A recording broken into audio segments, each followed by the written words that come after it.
Welcome all of you. आपण chapter सुरू केलेला आहे some basic concepts in chemistry आणि ह्या चॅप्टरमध्ये आतापर्यंत आपण बघितलं आहे ॲटॉमिक मास, मोलार मास आणि फॉर्म्युला मास. तर फॉर्म्युला मासमध्ये आपण काल NaClचं फॉर्म्युला मास काढलं. NaCl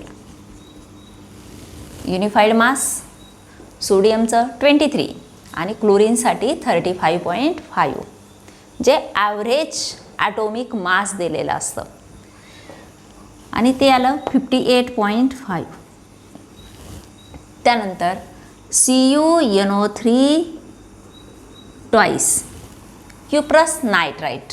तर याचा आपल्याला फॉर्म्युला मास काढायचं. फॉर्म्युला मास जनरली जे सॉल्ट्स आहे त्या सॉल्ट्सचा जो फॉर्म्युला दिलेला आहे त्या फॉर्म्युल्यामध्ये असणाऱ्या सगळ्या ॲटम्सच्या ॲव्हरेज ॲटॉमिक मासची बेरीज आपण घेतो आहे. मग आता कॉपरसाठी युनिफाईड मास दिलं 63.5 युनिफाईड मास, नायट्रोजनसाठी आहे 14 युनिफाईड मास आणि ऑक्सिजनसाठी 16 युनिफाईड मास जे ॲटॉमिक मास युनिट असंही त्याला म्हटलं जातं. आता टोटल नंबर ऑफ ॲटम्स किती आहे ते आपण इथं मेजर करणार. कॉपर 1, नायट्रोजन 2, इथं जे ब्रॅकेटच्या बाहेर आहे मल्टिप्लाय केलेले तितके ॲटम्स आपल्याला तिथं घ्यायचे आणि ऑक्सिजनचे 3 × 2 दॅट इज 6 ऑक्सिजन × 6. आता कॉपरसाठी 63.5, नायट्रोजनसाठी 14 unified mass × 2 plus 16 unified mass × 6. 63.5 28 unified mass plus किती येतील 96. ओके नाही 96 आणि याची आपल्याला करायची सम. हे 5 हे किती येतील 8 आणि 6 14 आणि हे 7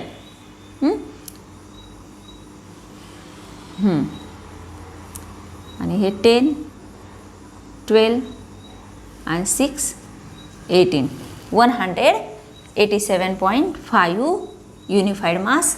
दिस is formula mass for cuprous nitrate. त्यानंतर CaSO4 कॅल्शियम सल्फेट. तर कॅल्शियमसाठी मास दिलेले आहे 14.1 unified mass, sulphur 32.1 unified mass आणि ऑक्सिजनसाठी आपल्याला माहितीच आहे 16 युनिफाईड मास. मग आता 16 ऑक्सिजन किती आहे तर 4 ॲटम्स दिलेले CaSO4 मॉलिक्युलमध्ये कॅल्शियम सल्फेट मॉलिक्युलमध्ये. मग काय होईल 14.1 unified mass plus 32.1 unified mass plus 4 × 16 unified mass 32.1 64 64 unified mass. किती होईल हे 0.2 होतील. ओके नाही आणि 4 + 2 6 आणि 6 + 4 10 आणि हे 13 136.2 युनिफाईड मास. तुम्ही त्याची बेरीज पुन्हा चेक करू शकता. हे 100 आणि 130 आणि 136 अशा प्रकारे हे फॉर्म्युला मास आपण काढू शकतो. त्यानंतर आपल्याला अतिशय इम्पॉर्टंट पॉईंट बघायचा तो म्हणजे मोल कॉन्सेप्टच्या संदर्भात. How to convert number of moles into volume of a gas at STP as well as number of particles and weight of the substance. म्हणजे आपल्याला नंबर ऑफ मोल्स माहीत असेल तर त्याचं रूपांतर वेट ऑफ सबस्टन्समध्ये करायचं. नंबर ऑफ मोल्स आपल्याला दिलेले असतील त्याचे नंबर ऑफ पार्टिकल्स आपण करू शकतो आणि तो जर गॅसियस सबस्टन्स असेल तर नंबर ऑफ मोल्सचं रूपांतर व्हॉल्यूममध्ये करायचं. तर त्यासाठी आपल्याला एक ट्रायंगल काढायचा आहे आणि तो अतिशय महत्त्वाचा आहे. नंबर ऑफ मोल्स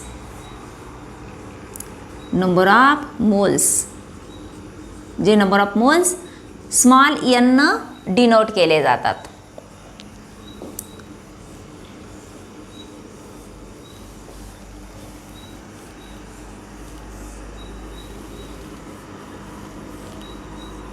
असा हा ट्रायंगल तयार झाला. Number of moles to volume of gas at STP.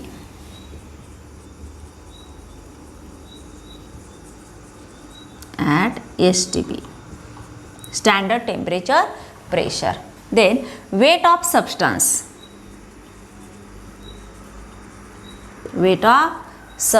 and number of particles.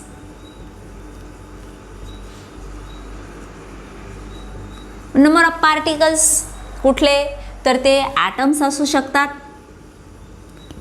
Ions, molecules किंवा इलेक्ट्रॉन्स.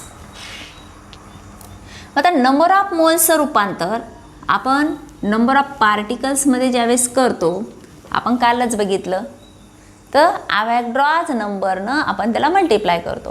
कारण वन मोल सबस्टन्स म्हणजे किती पार्टिकल्स, तर 6.022 इंटू 10⁻23 पार्टिकल्स, म्हणजे 12 ग्रॅम कार्बन 12 आयसोटोपमध्ये असणाऱ्या पार्टिकल्सची संख्या म्हणजे ती किती 1 मोल इतकी असते. आणि ती व्हॅल्यू आली आपल्याला 6.022 इंटू 10⁻23. मग आपल्याला नंबर ऑफ मोल्सचं रूपांतर नंबर ऑफ पार्टिकल्समध्ये करायचं असेल तर आपण काय करणार, multiplied by Avogadro's number, that is Na. म्हणजे नंबर ऑफ मोल्सला आपण अवॅगड्रॉज नंबरनं मल्टिप्लाय केलं तर जे काय नंबर ऑफ मोल्स असतील, कारण प्रत्येक वेळी 1 मोलच असेल असं नाही, मग 0.5 मोल असेल, 0.2 मोल असेल, 0.25 मोल्स असतील, तर त्याच्यामध्ये असणारे नंबर ऑफ पार्टिकल्स आपल्याला काउंट करायचे असतील तर जे नंबर ऑफ मोल्स आलेले त्याला अवॅगड्रॉज नंबर ह्या व्हॅल्यूनं मल्टिप्लाय करायचं. आणि जर नंबर ऑफ पार्टिकल्स दिलेले असतील आणि त्याचं रूपांतर आपल्याला नंबर ऑफ मोल्समध्ये करायचं असेल तर काय करावं लागेल, तर डिव्हायडेड बाय अवॅगड्रॉज नंबरनं त्याला डिव्हाइड करावं लागेल. नंबर ऑफ पार्टिकल्सला अवॅगड्रॉज नंबरनं डिवाइड केलं तर त्याचं रूपांतर नंबर ऑफ मोल्समध्ये होणार आहे. त्यानंतर वेट ऑफ सबस्टन्स. नंतर नंबर ऑफ मोल्स दिलेले आणि आपल्याला वेट ऑफ सबस्टन्स काढायचं आहे तर मल्टिप्लाइड बाय मोलार मास. त्याचं जे मोलार मास असेल त्या सबस्टन्सचं त्यानं मल्टिप्लाय केलं तर रूपांतर वेट ऑफ सबस्टन्समध्ये होईल. आणि वेट ऑफ सबस्टन्स दिलेलं आहे आणि त्याचं कन्व्हर्जन आपल्याला नंबर ऑफ मोल्समध्ये करायचं तर डिव्हायडेड बाय हा ॲरो दाखवला इकडनं इथपर्यंत, म्हणजे वेटचं रूपांतर नंबर ऑफ मोल्समध्ये डिव्हायडेड बाय मोलार मास. त्यानंतर गॅसियस सबस्टन्स असेल, गॅसियस सबस्टन्स आणि नंबर ऑफ मोल्सचं रूपांतर आपल्याला volume of gas at STP करायचं असेल तर multiplied bye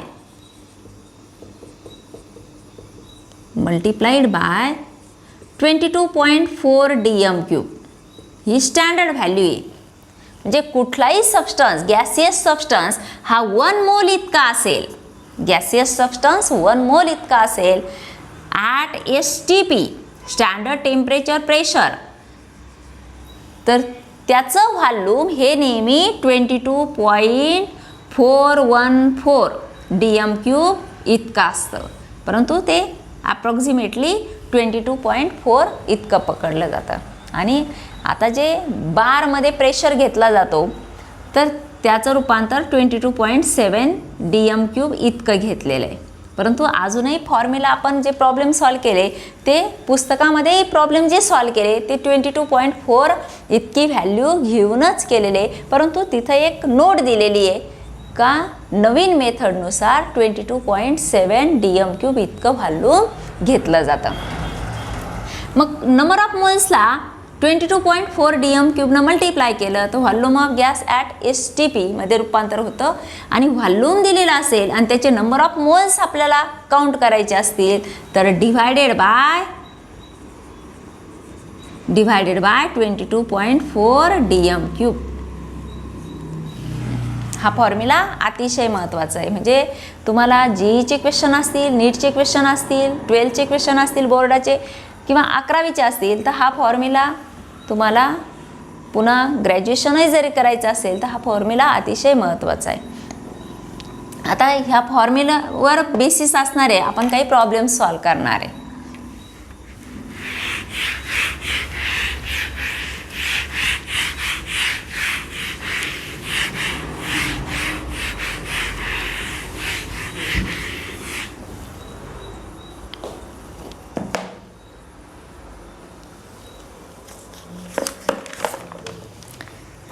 Calculate the number of moles and molecules of urea present in 5.6 gram of urea.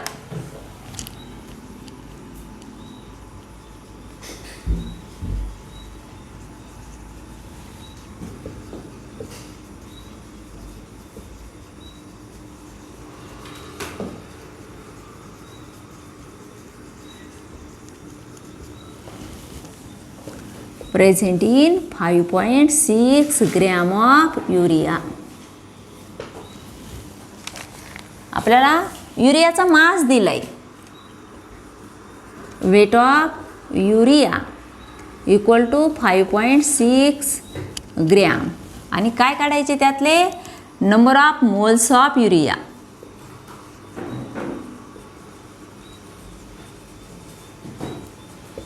How much and number of molecules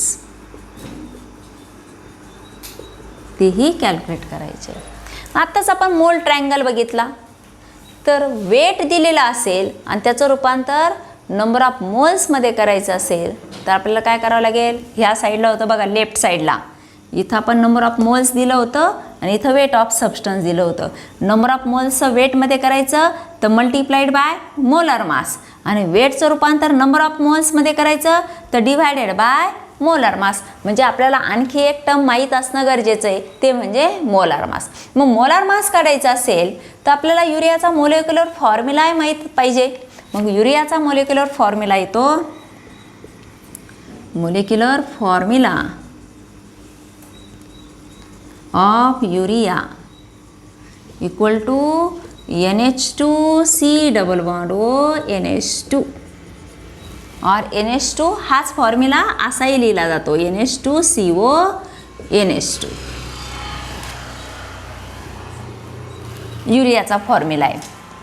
मग आता याचा फॉर्म्युला मास आपल्याला घ्यावा लागेल म्हणजेच मोलर मास घ्यावा लागेल. किती आहे तर नायट्रोजन 2 नायट्रोजन आहे. नायट्रोजनचं mass weight of average weight of nitrogen average weight of nitrogen into 2 plus average weight of carbon into 1 plus average weight of oxygen into 1 plus average weight of hydrogen into हे 2 आणि हे 2 total किती 4 atoms of oxygen. मग किती येईल nitrogen 14 into 2 plus 12 into 1 plus 16 into 1 plus 1 into 4 28 plus 12 plus 16 plus 4. ह्या दोन्हीची बेरीज होईल 20 आणि ह्या दोन्हीची बेरीज होईल 40. 40 plus 20 equal to 60 express in unified mass and unified mass when converted into gram it becomes 60 gram. आता हे 60 ग्रॅम कसं होतं आपण बघितलंय. जे युनिफाईड मास असेल आपण ऑक्सिजनचं एक्झाम्पल घेतलं होतं, हो की नाही, युनिफाईड मास, आणि त्याला अवॅगड्रॉस नंबरनं मल्टिप्लाय केलं.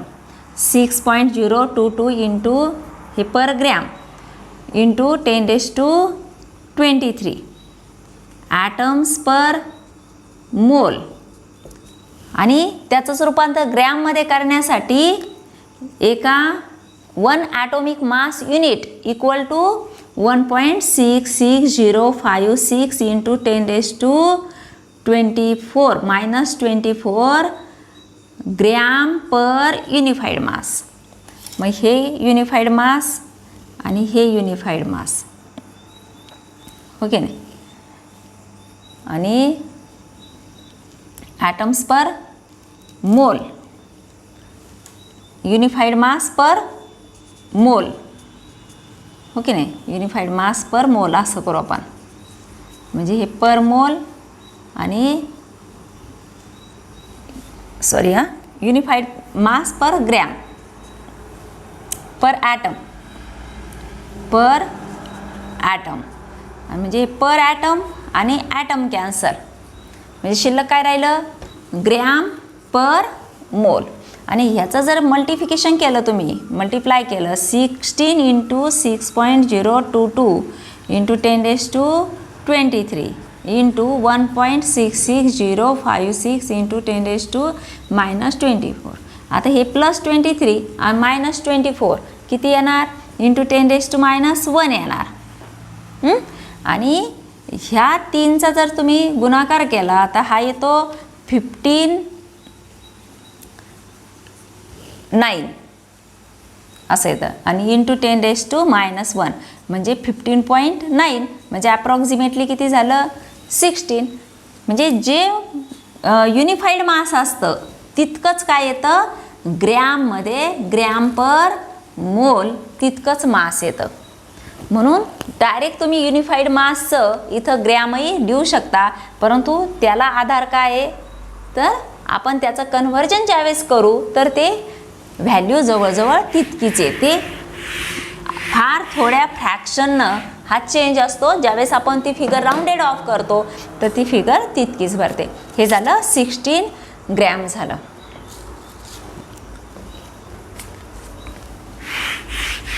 आता तुम्हाला जर मोलिक्युलर फॉर्म्युला आणि मोलार मास माहीत असेल तर ही सगळी प्रोसेस इतकी मोठी लिहिण्याची आवश्यकता नाही. तुम्ही डायरेक्ट इथं लिहू शकता NH2CO NH2 molar mass equal to 60 gram असंही तुम्ही डायरेक्ट लिहिलं तरीही चालेल, किंवा तुम्ही कॅल्क्युलेट केलं एका साईडला तरीही चालेल.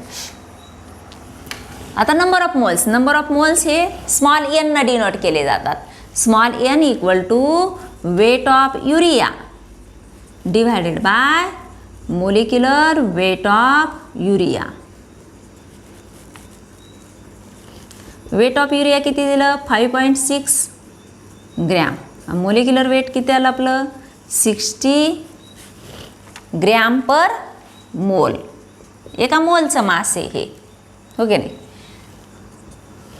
आता हे नंबर ऑफ मोल्स आपल्याला कॅल्क्युलेट करायचे.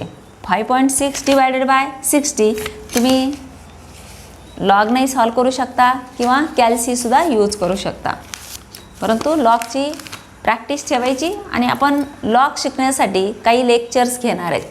काही आपण झूम मीटिंगवर ऑनलाईन लेक्चर घेऊ, त्यामध्ये तुम्हाला लॉग कसा बघायचा, अँटी लॉग, त्यानंतर फ्रॅक्शनमध्ये असणारे मोठी संख्या असेल तर त्याचं मल्टिफिकेशन कसं करायचं, डिव्हाइड कसं करायचं ते आपण त्यामध्ये शिकणार. आता इथं आपण याचं सिम्प्लिफिकेशन करून घेऊ, कारण इथं डिवाइड करण्यासाठी हे जर घेतलं तर हे काय येईल 2.8 येईल. याचा हाफ येतं 30. पुन्हा याचा हाफ जर केलं 1.4 येईल आणि हे येईल 15. आता इथं काय करणार आपण 1.4 आहे तर त्याचा डेसिमल पॉईंट काढून जर घेतला तर तेच काय होईल 14 इंटू 10⁻1 असं होईल आणि डिवायडेड बाय 15. आता 15 आपल्याला डायरेक्ट डिवाइड करणं सोपं जाईल. 14 डिवायडेड बाय 15. आता तुम्ही असं जर भागाकार केला तर काय येईल, भाग जात नाही, हो की नाही. आणि 15चा जर डिवाइड केलं तर 15 9 135 होतात, हो की नाही. 5 शिल्लक राहतात, पुन्हा 0 घेतला, 15 त्रिक 45 होतील, पुन्हा 5 इथं शिल्लक राहतील, अशी व्हॅल्यू आहे. म्हणजे हे काय झालं 0.933, परंतु हे आपण साईडला काढलेले इंटू 10⁻⁻1, म्हणजेच काय झालं 0.0933 मोल्स ही एनची व्हॅल्यू झाली. N equal to 0.0933 moles. आता हे पहिलं आपलं आन्सर आलं, number of moles of urea. आता आणखी काय काढायचं, तर नंबर ऑफ मोलेक्युल्स आपल्याला काढायचे. Second, this is first, number of molecules. We know that 1 mole substance contains Avogadro's number 6.022 into 10⁻23 molecules. जे कुठलेही पार्टिकल्स असतील, ॲटम्सची संख्या तितकीच असेल, मोलेक्युल्सची संख्या म्हणजे मोलेक्युल असेल तर त्यामध्ये मोलेक्युल्सची संख्या, आणि तो जर मेटल असेल, इलेमेंट असेल तर त्यामध्ये असणाऱ्या ॲटमची संख्या. असं तर यामध्ये असणाऱ्या ॲटमची जर संख्या बघायची असेल तर एका मोलेक्युलमध्ये किती ॲटम्स आहे ती काउंट करून मग आपल्याला मोलेक्युलचं रूपांतर ॲटम्समध्ये करावं लागेल. परंतु ते जर मेटल असेल, सोडियम मेटलमध्ये असणाऱ्या ॲटमची संख्या, तिथं आपण मोलेक्युलची संख्या असं आपण म्हणणार नाही, तिथं ॲटमची संख्या. आता हा एक मोलेक्युल आहे म्हणून तिथं असणाऱ्या मोलेक्युलची संख्या. आता आपले नंबर ऑफ मोलेक्युल्स किती आले, मोल्स किती आले, 0.0933 moles corresponds to how much molecules. काय करणार आपण, याचं क्रॉस मल्टिप्लिकेशन करणार. 6.022 इंटू 10⁻23 इंटू 0.0933 मोल्स, आणि हे मोलेक्युल्स इक्वल टू. आता ह्या तिन्हीचा, हे दोनचा आपल्याला जर गुणाकार करायचा असेल तर तो आपण कॅल्सीनं किंवा लॉगनं करू शकतो. तर ते आन्सर मी डायरेक्ट लिहिते. ते आन्सर येतं 0.5618 इंटू 10⁻23. आता आपण डेसिमल पॉईंट राईट साईडला जर सरकावला तर काय होईल 22. 5.618 इंटू 10⁻22 मोलेक्युल्स.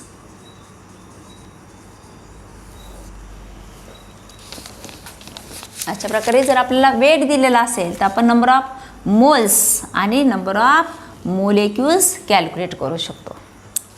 आता त्यानंतर सेकंड प्रॉब्लेम, तुम्हाला स्क्रीनशॉट काढायचा असेल तर तुम्ही काढून घेऊ शकता.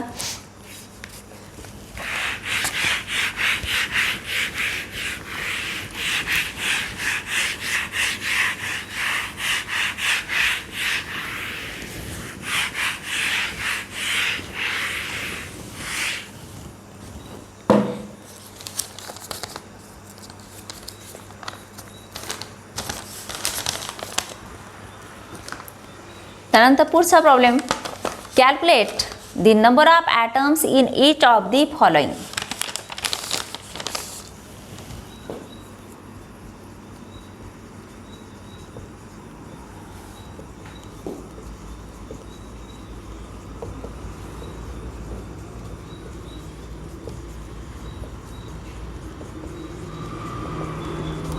each of the following. First, 52 moles of argon,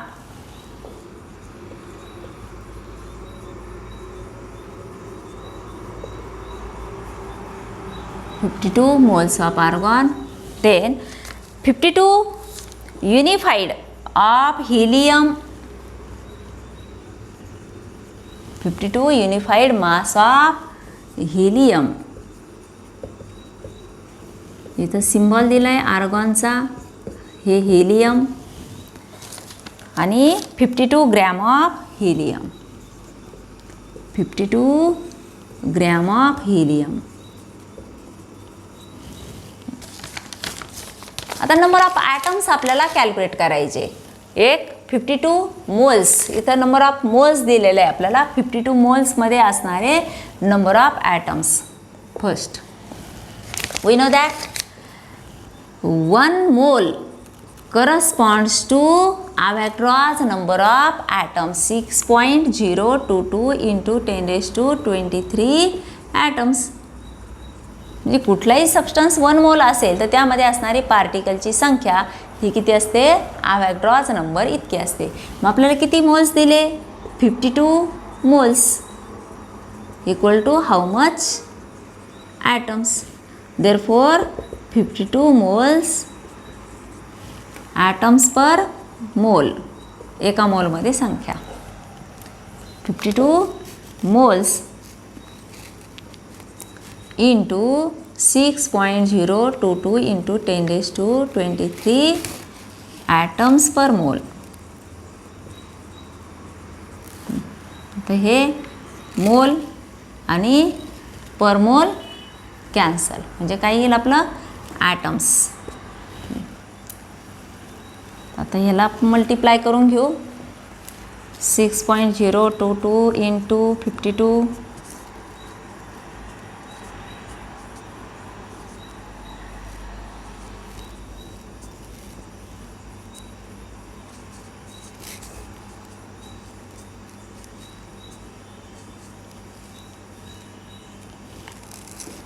313.144 into 10 raised to 23 atoms. ह्याला आपला आन्सर. आता second,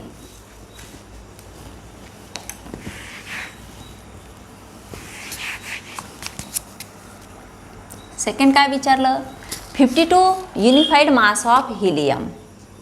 52 unified mass of helium मध्ये असणारे नंबर ऑफ ॲटम्स. आता युनिफाईड मास दिलं. आता आणखी एक आपल्याला माहिती आहे, 1 unified mass, 1 atom of helium equal to 4 unified mass. हिलियमचं ॲटोमिक नंबर 2 आणि मास नंबर किती आहे 4.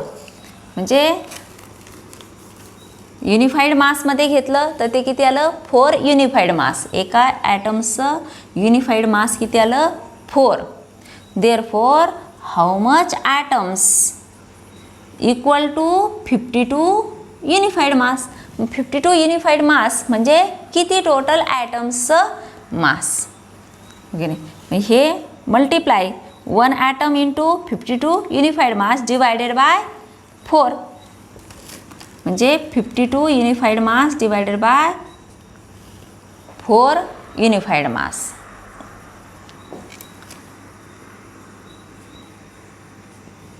per atom.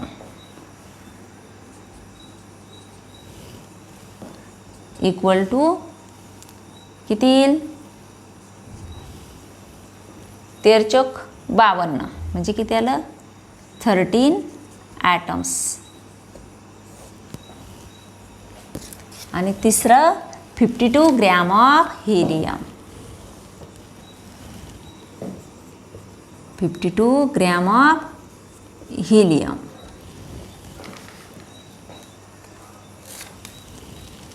ॲटम्स. आता इथं नंबर ऑफ ॲटम्स काढण्यासाठी इथं काय दिलं आहे, ग्रॅममध्ये वेट दिलं. म्हणजे ग्रॅमचं रूपांतर, वेटचं रूपांतर अगोदर आपल्याला नंबर ऑफ मोल्समध्ये करावं लागेल आणि नंबर ऑफ मोल्सचं रूपांतर नंतर ॲटम्समध्ये करावं लागेल.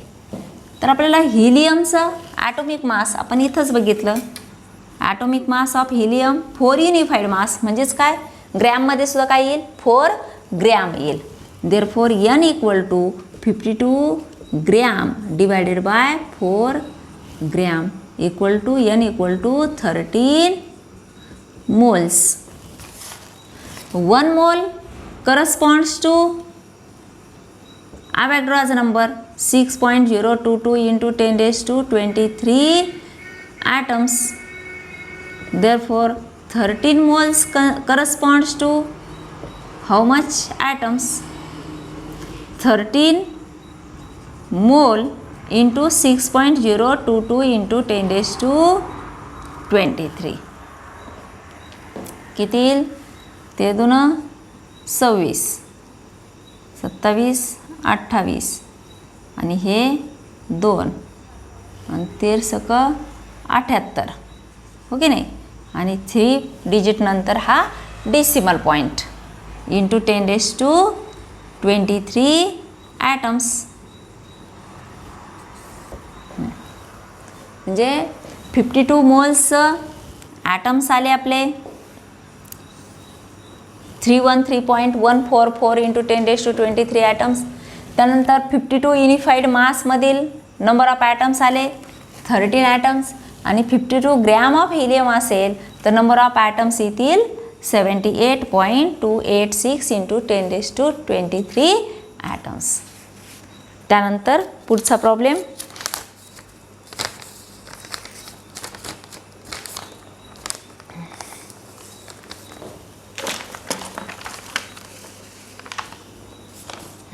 आता हा थोडासा वेगळा प्रॉब्लेम आहे. इथं आपल्याला व्हॉल्यूम काढायचं आहे, गॅसचं व्हॉल्यूम, आणि व्हॉल्यूमवरून आपल्याला नंबर ऑफ मोल्स कॅल्क्युलेट करायचे.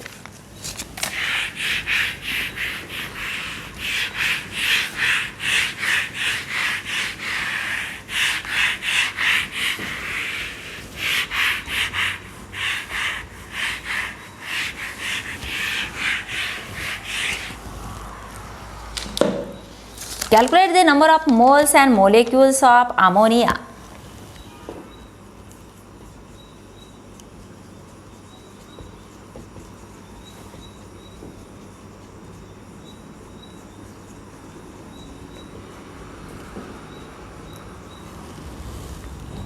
Moles and molecules of ammonia.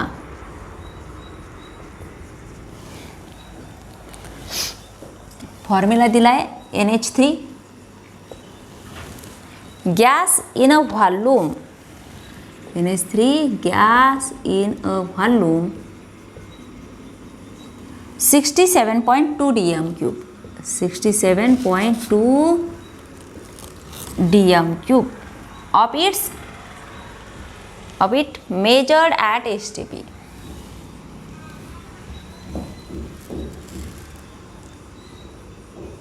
It is 67.2 dm³ measured at STP.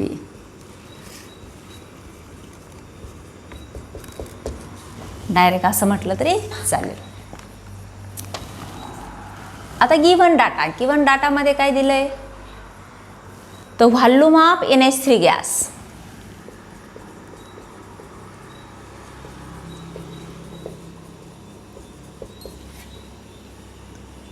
(67.2 dm³ at STP standard temperature प्रेशरला. आणि आपल्याला काढायचं आहे number of moles and molecules. आता पण मगाशी जो मोल ट्रायंगल आपण काढला होता, तर इथं व्हॉल्यूम ॲट STP, इथं वेट ऑफ सबस्टन्स, आणि इथं काढले होते ते नंबर ऑफ पार्टिकल्स, ओके नाही. आता नंबर ऑफ मोल्सचं रूपांतर व्हॉल्यूममध्ये करण्यासाठी 22.4 आपण मल्टिप्लाय केलं, परंतु व्हॉल्यूम दिलेला असेल आणि नंबर ऑफ मोल्स काढायचे असेल तर 22.4 आपण त्याला डिवाइड करणार.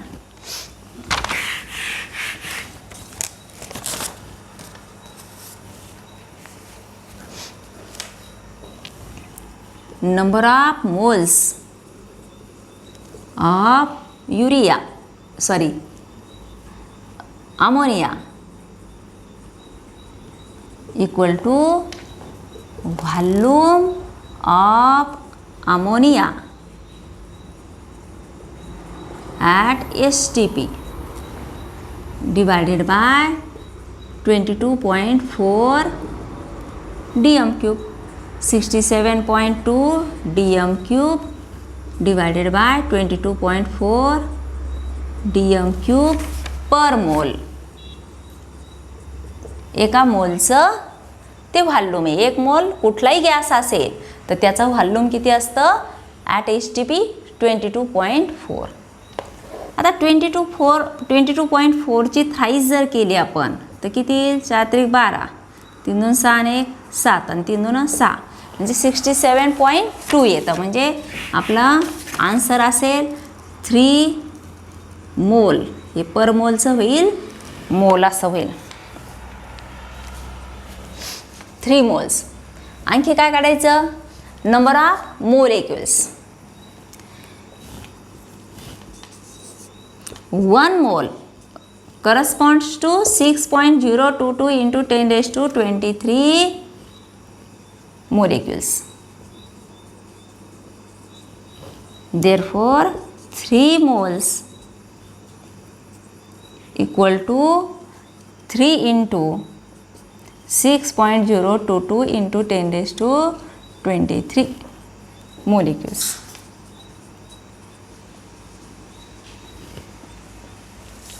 इक्वल टू किती येईल? 6, 6, 0 आणि हे 18 इंटू 10 raised to 23 मोलेक्युल्स. हे आलं आपलं आन्सर. नंबर ऑफ मोल्स आणि नंबर ऑफ मोलेक्युल्स. आणि आणखी एक क्वेश्चन आहे, तो प्रॉब्लेम झाल्यानंतर आपला चॅप्टरच संपतोय.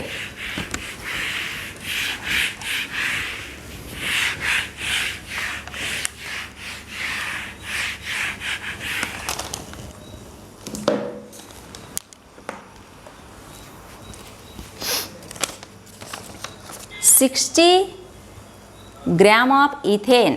Calculate the volume in dm cube.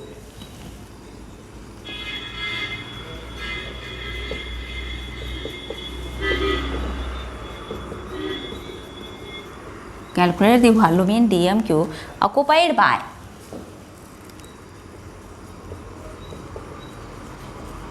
occupied by 60 gram of ethane, 60.0 gram of ethane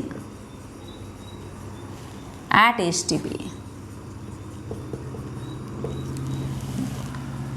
Calculate volume in dm cube occupied by 60 gram of ethane at STP.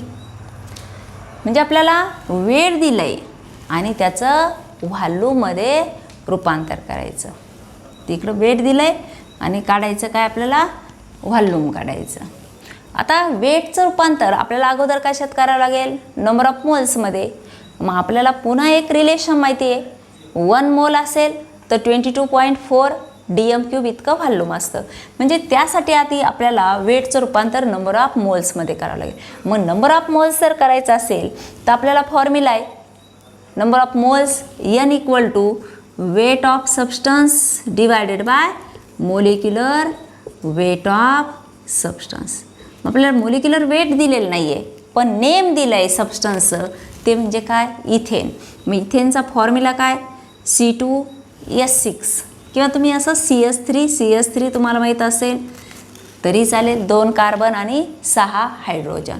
मग 2 कार्बनचे किती होतील?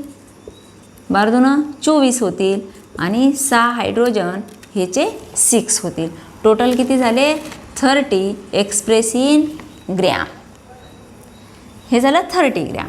मग n equal to 60 gram divided by 30 gram equal to 2 हे gram per मोल.